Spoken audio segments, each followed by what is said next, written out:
Analysis of Functions Part 2, Relative Extrema and Graphing. Sounds easy.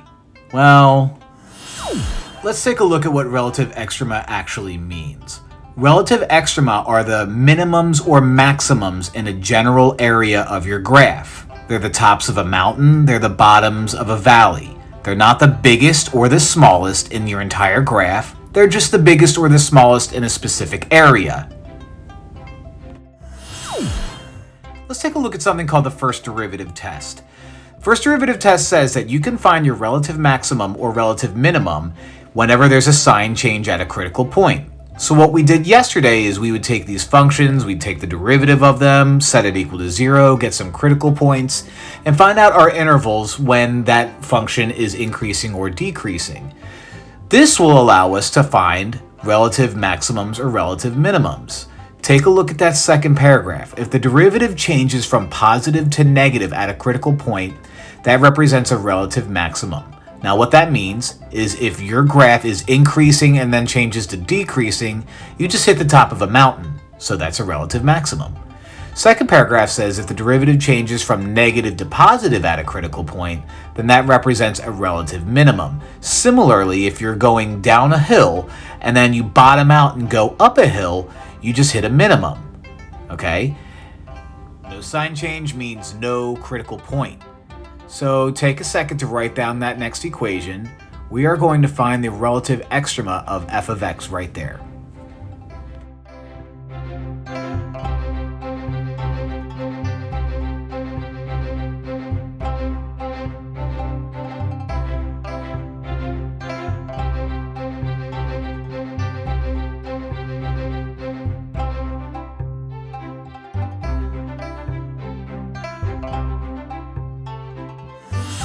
All right, we're to find the relative extrema of that f of x function right there. The way we do this is we take the derivative, find the critical points, which means find the zeros of the derivative, and look for sign changes. So very related to what we did in the last section, to start out very, very similar.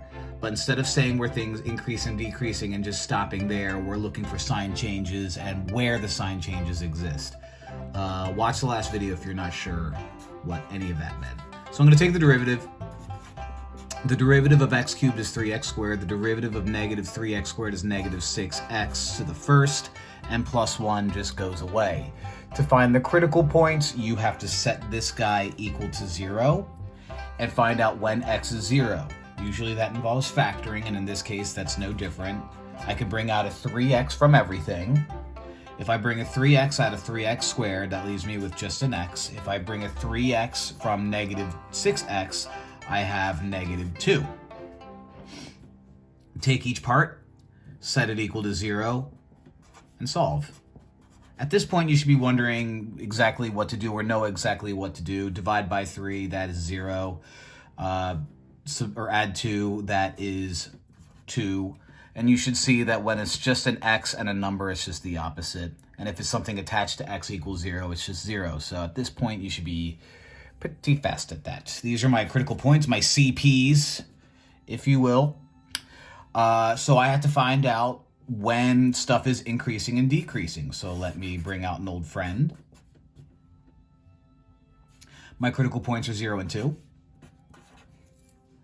I have to plug in points in the interval to see when stuff's increasing and when stuff's decreasing. So a good point that I can plug in here is negative 1, regular 1, and 3. Okay? Again, I'm looking for numbers that I can plug within the interval to see which is positive, which is negative, which is whatever, so I can see if it's increasing or decreasing. F prime of negative 1 means I plug in negative 1 into that equation right there. 3 times negative 1 squared minus 6 times negative 1. 3 times negative 1 squared is 3 times 1, which is 3. Negative 6 times negative 1 is positive 6, and I get a positive 9.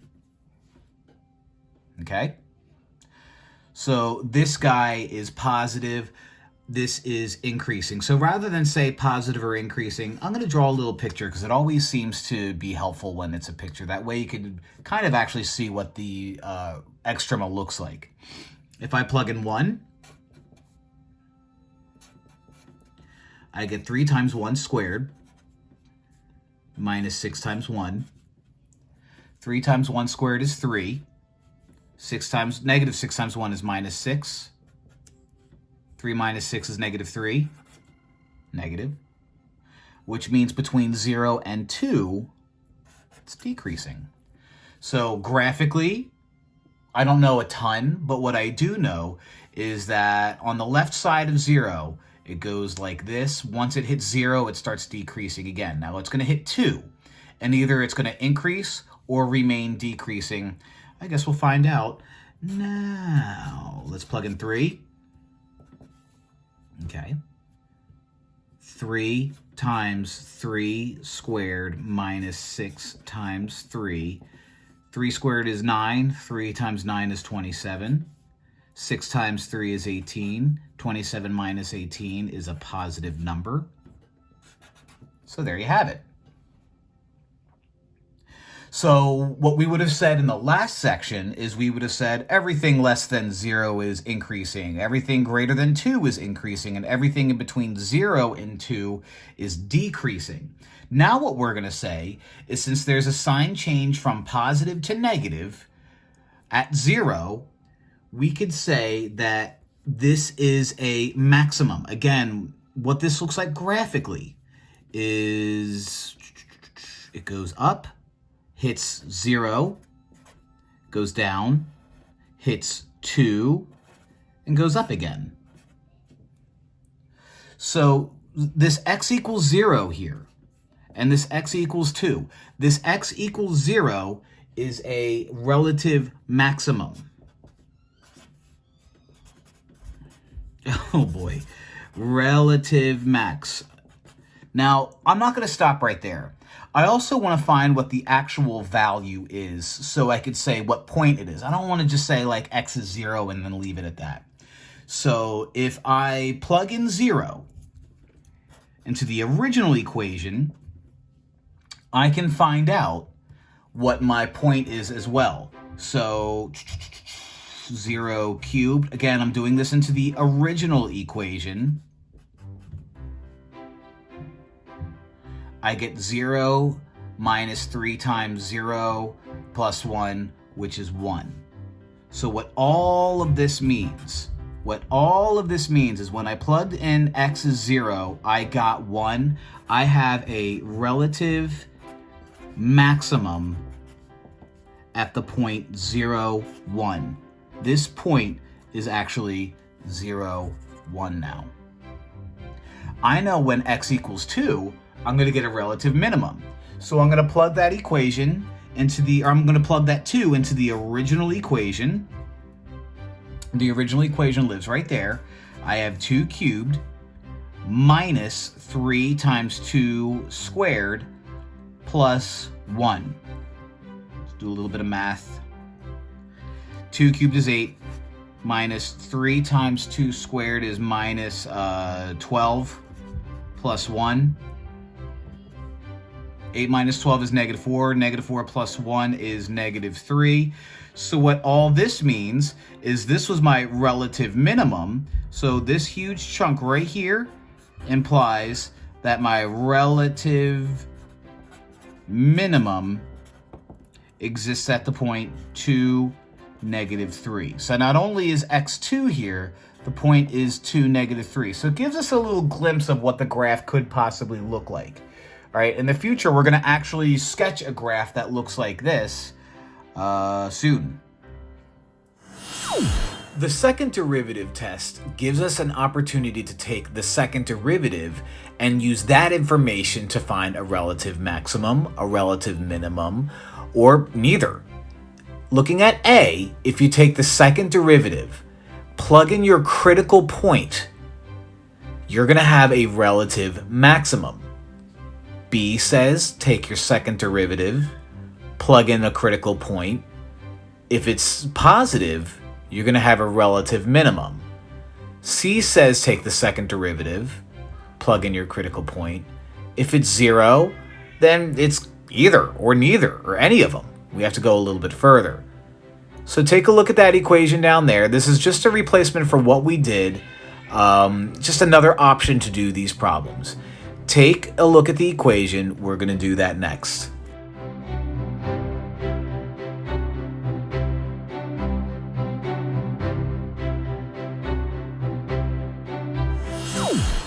All right, so let's test out this new fun fact. We want to use the second derivative to figure out if the critical points are relative maximums or relative minimums. So, in order to get to the second derivative, we got to do the first derivative and find out what my critical points are. So f prime of x is going to be 15x to the fourth minus 15x squared plus nothing. Okay? To find the critical points, set the derivative equal to 0.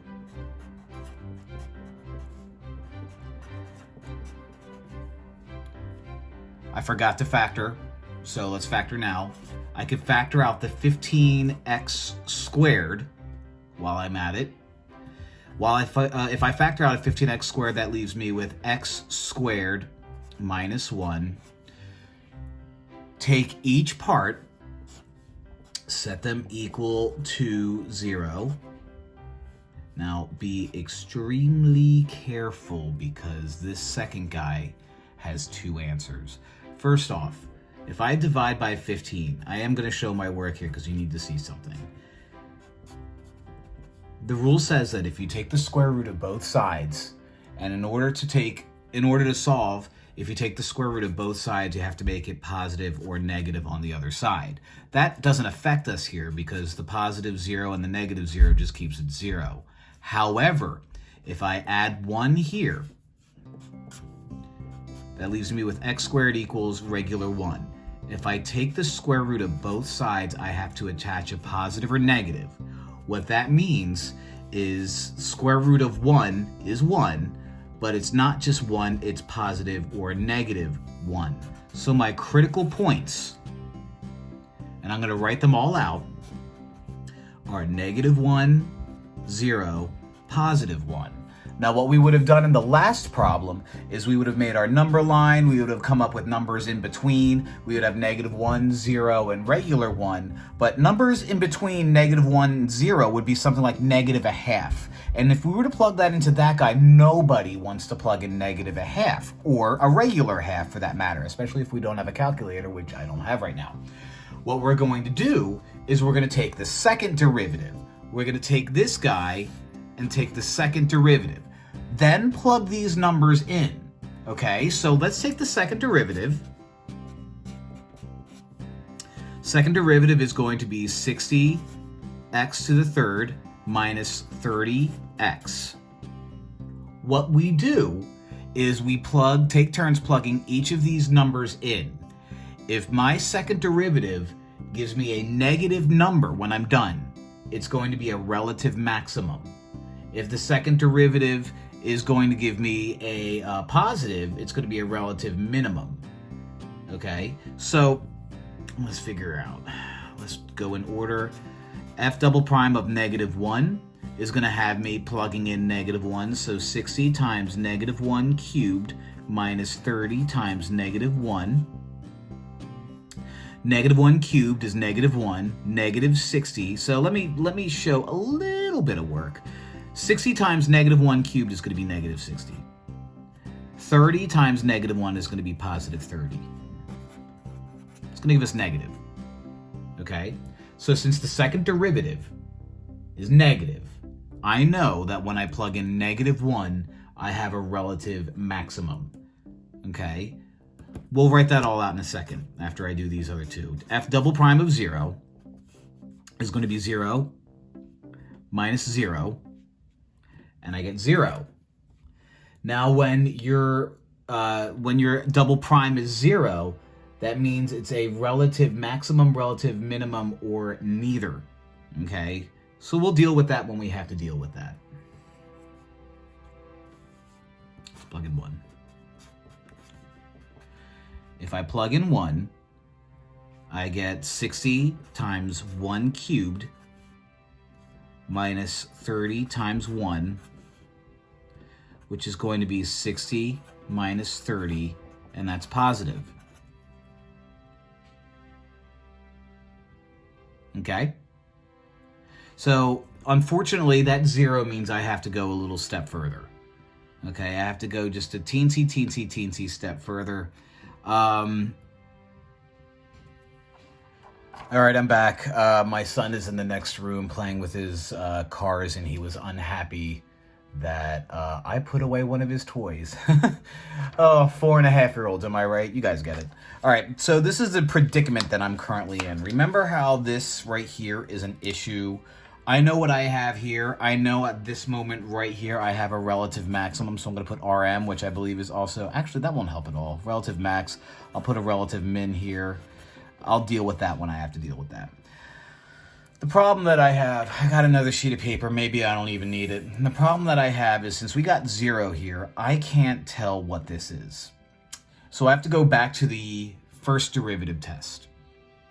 And I have to go back to this thing right here that says that when I have increasing to decreasing, sorry, writing and talking at the same time. When I have increasing to decreasing, I have a relative maximum. When I have decreasing to increasing, I have a relative minimum. If I don't have a sign change, then I have neither. What I actually do have to do is I have to go back to my first derivative test, even though I thought I could avoid it. There's some things that you can't, and I have to plug in these horrible numbers into my derivative. So here we go. F prime of -1/2 is going to be 15 times -1/2 to the 4th minus 15 times -1/2 squared. All right.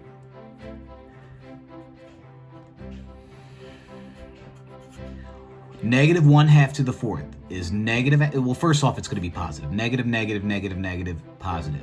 A half of a half is 4, 1/4. A half of that is 1/8, and a half of that is 1/16. Okay? Now, these numbers will be used again. If you're wondering why, that should have been plus. If you're wondering, like, well, aren't I just going to use those exact numbers? I am, and that might help a little bit. 15 times a half of a half is a quarter.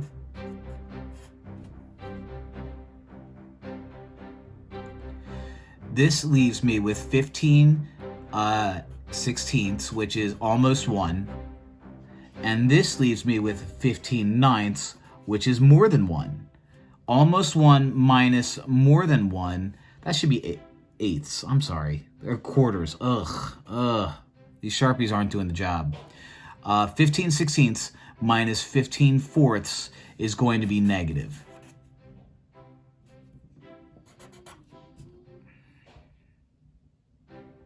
Now let's plug in a half.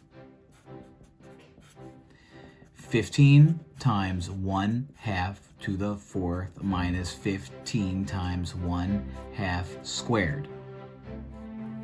Same exact things will happen, okay? Same exact things will happen. 15 times 1/16 minus 15 times a quarter. My son is in the other room singing. Oh, precious. Children are precious. 15 sixteenths minus 15 fourths is going to be negative again. So no sign change. No sign change. When no sign change happens, that is neither a maximum nor a minimum. So this ended up being neither. All of that for nothing.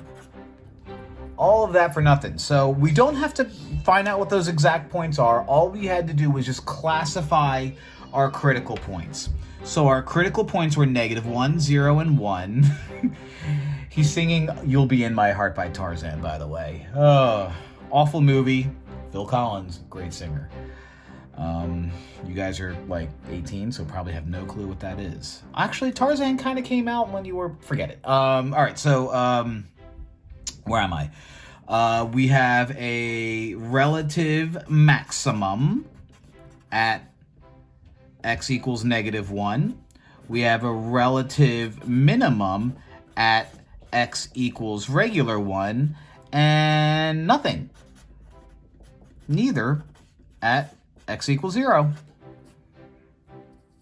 All right. Whew. I'm going to frame these and post these in my room. Or my son's room, who's yelling songs about numbers. What a precious boy.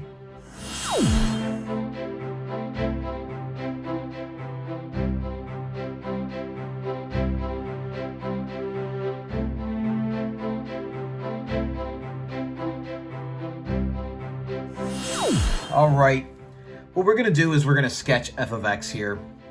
We're gonna pretend like we didn't just do a problem just like this, which we pretty much did. But when we sketch these things, we're not looking to just find a few pieces of it. And we're also not looking to draw out the exact picture. We're just looking to find out when we're increasing, decreasing, concave up, concave down, and what our extrema is. So let's get started. If we're going to find increasing, decreasing, and relative maximums and minims and all that stuff, got to take that derivative. Let me see, 15x to the fourth, just kidding, minus 15x squared, plus nothing. Okay, set it equal to 0. I can bring out a 15x squared. That leaves me with x squared minus 1. Set each factor equal to 0. So I have 15x squared equal to 0. And I have x squared minus 1 equal to 0. I'm going to divide both sides by, I'm going to work on this guy first, divide it by 15. And now I have to square root both sides. Remember, when you square root both sides, you have to attach a positive or a negative. Okay? In this case, it's not going to make much of a difference because positive square root of 0 is 0 and negative square root of 0 is 0, so I have a double root of 0. Okay? This is going to come into play and be a little bit more important. If I add 1 to both sides, I get x squared equals 1. If I square root both sides and attach the positive or negative, okay, positive square root of 1 is 1, negative square root is negative 1. So those are our critical points. CPs. All right. I'm going to find out when everything is increasing and when everything is decreasing. So I am going to use the old tried and true plug stuff in and see what happens. It just looks better to me. So I have negative 1, I have 0, I have 1. I can plug in negative 2 here. I can plug in negative 1/2 here. I can plug in 1/2. And I can plug in regular 2. And what this is going to do is this is going to give you the intervals in which I am increasing and decreasing. And it's also going to tell me when I have a relative maximum or a relative minimum. Okay? I could do the second derivative test like I did last time, but since I did it last time, I want to kind of start over here. So let's plug stuff in. I have 4 options to plug in. F prime of negative 2 means I'm plugging in negative 2 into my derivative. 15 negative 2 to the fourth minus 15 negative 2 squared is going to be, well, first off, let's do it this way. Positive, huge number, not so big, huge number, minus not so big, is going to be positive. See what I did there? I don't have a calculator, and I really don't feel like multiplying 15 times 16, which is, I don't feel like it. 240? No. F prime, this is where it gets iffy if you remember from the last problem. If I plug in negative 1/2, I have 15 times negative 1/2 to the fourth minus 15 times negative 1/2 squared. Okay? 15 times negative 1/2 times negative 1/2 times negative 1/2 times negative 1/2 is the same thing as multiplying it by 1/16. 15 times negative 1/2 times negative 1/2 is the same thing as multiplying it by a quarter. Okay? 15/16 minus 15 quarters is going to be a number smaller than 1 minus a number that's almost 4, which is going to be negative. So far what I have is I have a positive, I have a negative. I'm going to plug in 1/2. And I know from the previous problem that when I do that, I'm literally going to get the same exact number. And if you're like, I don't remember, refresh my memory. Okay. 1/2 times 1/2 times 1/2 times 1/2 is 1/16. 1/2 times 1/2 is 1/4. Same thing, negative again. So I know that's going to be weird, and if you're like, that's not possible, you can't do that, watch. As Silento once said, watch me, watch me. Let's plug in 2. So I have 15 2 to the 4th minus 15 2 squared. 15, oh look at that, it's the same exact as that guy. 15 times 2 to the 4th is going to give me the same number as that. 15 times 2 squared is going to give me the same number as that. Well, it's going to be positive again. Look at that, everything fits. Everything fits. So what I know right now is I have an equation that is increasing up until -1. Once it hits -1, it decreases and keeps decreasing until it hits 1 and then increases again at 2. Okay, let's find the exact numbers though. Let's find the actual relative maximum and relative minimum. I have a relative maximum right here because I go from positive to negative. Nothing happens here. And I go from relative minimum, or I have a relative minimum here because I go from negative to positive. So if I were to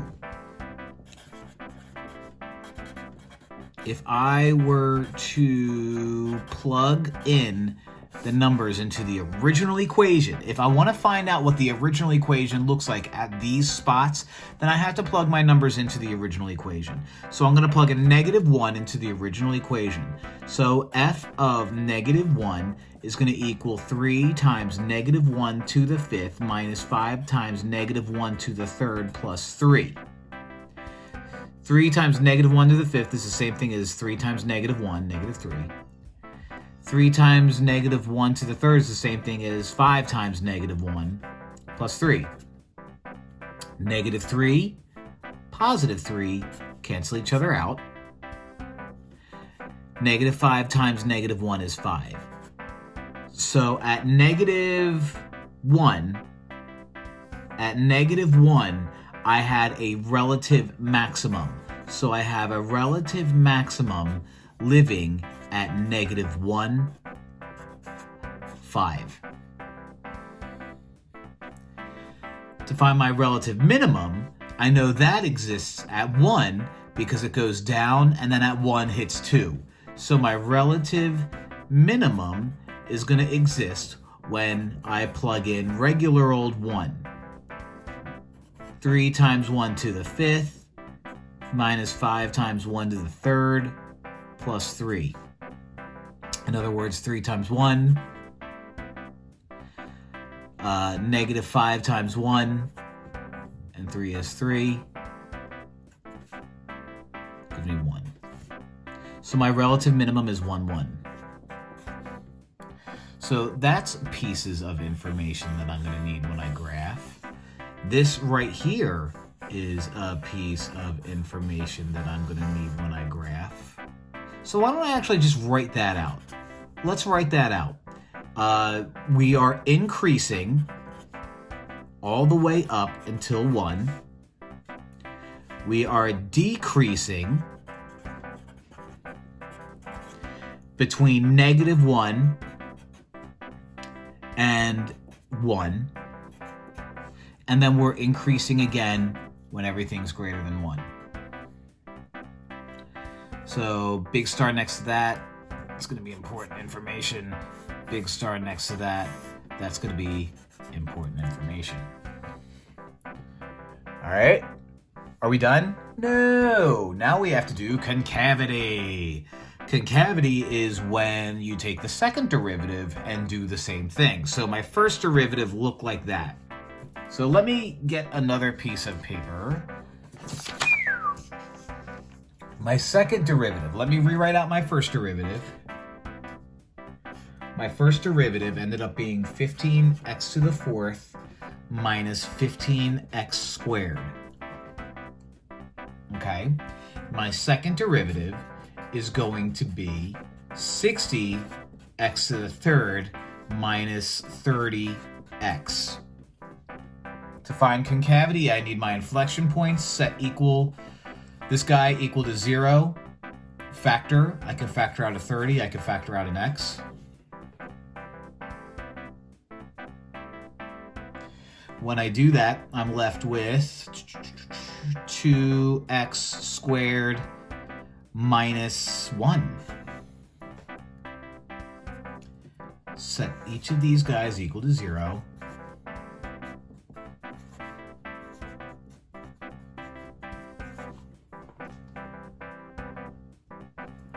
Solve for x. That disappears, so I have one inflection point at 0. Add 1. This is not going to be fun. Divide 2.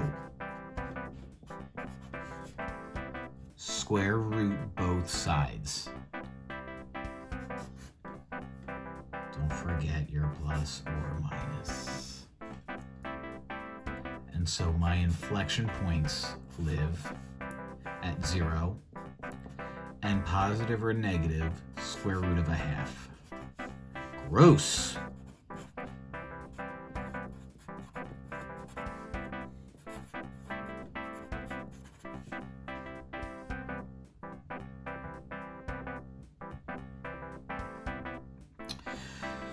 So if I want to graph that, well, not graph it, I'm sorry. If I want to find out concavity, what I have to do is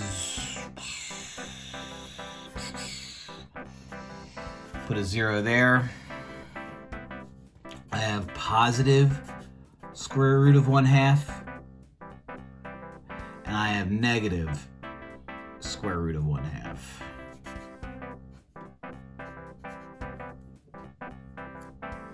Okay, let me just dial into my machine over here what the square root of 1/2 is. Believe square root of a half is 0.7. So what I can do is, this is the same as 0.7, well 0.701, but we'll just say 0.7. So that would be negative 0.7. We will plug in 1. We will plug in negative 1. We will plug in negative 1/2. Ugh. And we will plug in positive 1/2.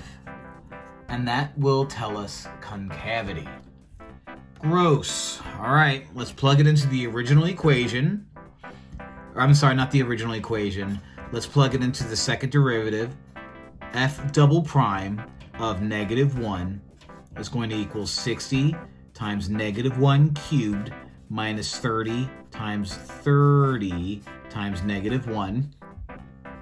60 times negative 1 cubed is going to be negative 60, plus 30 is going to end up being negative. So this area right here is concave down. If I plug in negative 1/2, I have 60 times negative 1/2 cubed minus 30 times negative 1/2. Okay, this is going to be 60 times negative 1/2 cubed is going to be 60 divided by 8. Keep it negative.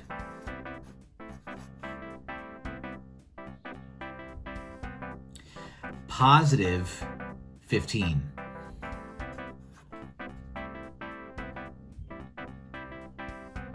Okay, 60 divided by 8 is 7.5, I think. That sounds about right. So if I have negative 7.5 plus 15, It's going to become positive. Now watch this little trick. If I plug in regular a half, I'd imagine similar stuff's going to happen. We'll see. 60 times regular a half, I take it back, minus 30 times up cubed a half. That's going to be 15. That's going to be, what did I say, 7.5? 7.5 minus 15 is negative. And let me squeeze this last guy right here. Or do I have? I'll squeeze it right here. Check this out. F double prime of 1 is going to be 60 times 1 cubed, which is 60, minus 30 times 1, which is 30, and that's going to be positive. So positive means concave up, negative means concave down, positive means concave up. So let's this is important. So let's take what we just learned, and I'm going to actually write it here. We know we have a relative maximum living there. We know this is where it's increasing. What we just learned from this guy, if you could see it, and it's not pleasant, what we just learned from this guy is that it's concave down, then concave up, then concave down, then concave up. Okay, so when it's, let's write it out.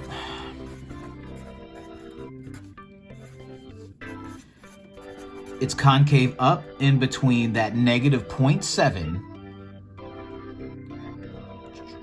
So let's write it out. Negative 0.7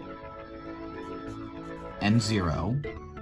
It's also concave up when it's bigger than 0.7.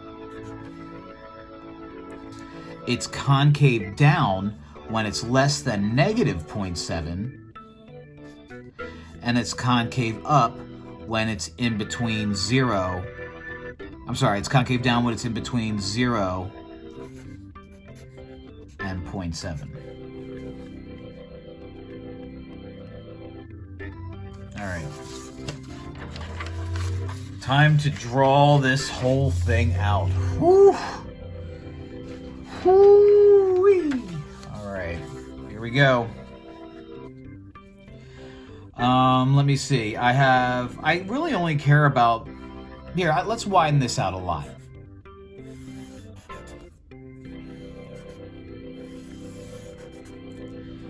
One, two, three, four, 5. 1, 2. 1, 2, 3, 4, 5. 1, 2. If you're wondering why I'm only doing those, I mean, I can go out to 5, but if you notice, the only action happens when x's are like 1s and even smaller than that. The only reason why I went up to 5 is because of that. So let's start plotting out what we know.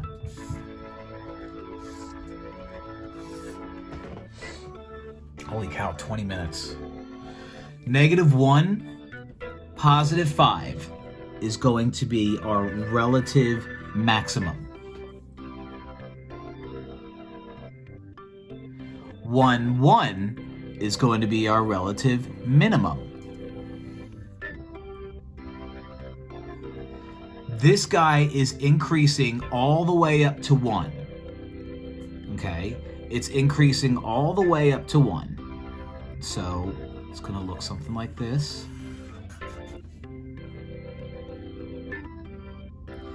Then it starts decreasing between negative 1 and positive 1. Now, before we go crazy,